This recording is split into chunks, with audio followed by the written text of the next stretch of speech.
right to understand all of the implications, the health problems, the future health problems, and they have the legal capacity to say no.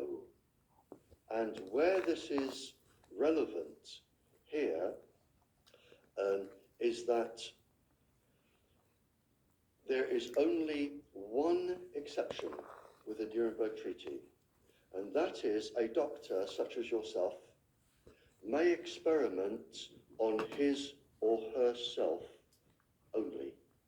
That is the only exception. It is section 5.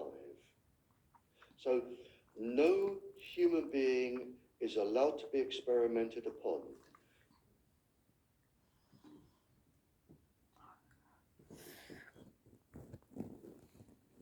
Seconds of global nuclear war, and microwaves by then were really sophisticated stealth weapons.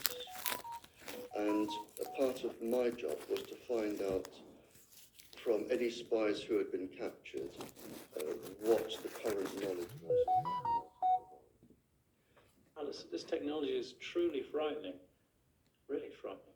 Well, this is why it's microwave weapons were introduced from the 1950s, 60s, 70s to the present day. Wow.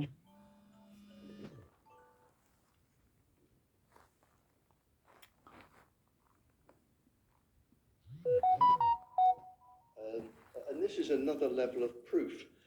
They are so effective. If you're not in a hurry to get rid of somebody, they are so effective as a stealth weapon to beam somebody, and this has been done many times, and it's recorded.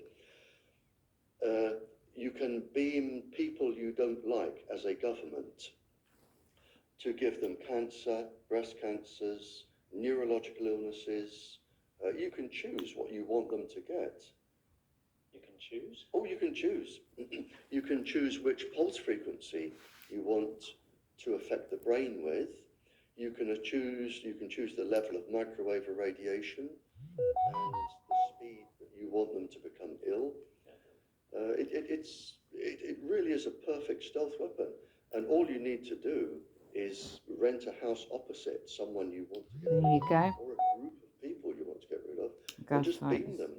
The most famous case during the Cold War was the Moscow embassy siege, where in Moscow they beamed the entire American embassy and gave them cancer.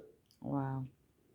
Did they cause cancers in all the staff or in a lot of the staff? Or? Most of the staff, most of the children got leukemia. That's terrible. The women developed breast cancer.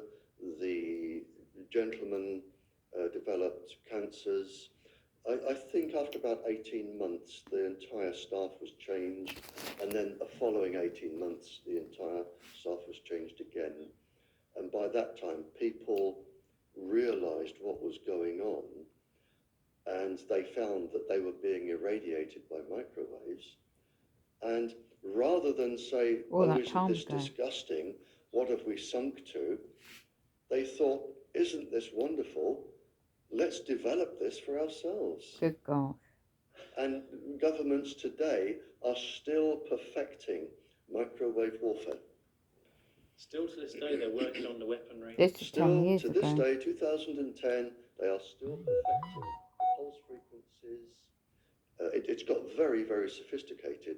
The pulse frequencies, the how long they can transmit, whether it can be one country to another, bouncing the microwaves off the ionosphere, so you don't even have to be in the same country.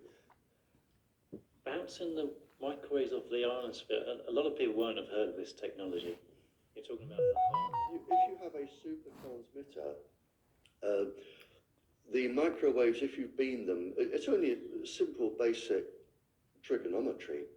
Yeah. But let's say I want to bring economic ruin to a country that grows all of the world's wheat. Right? Okay.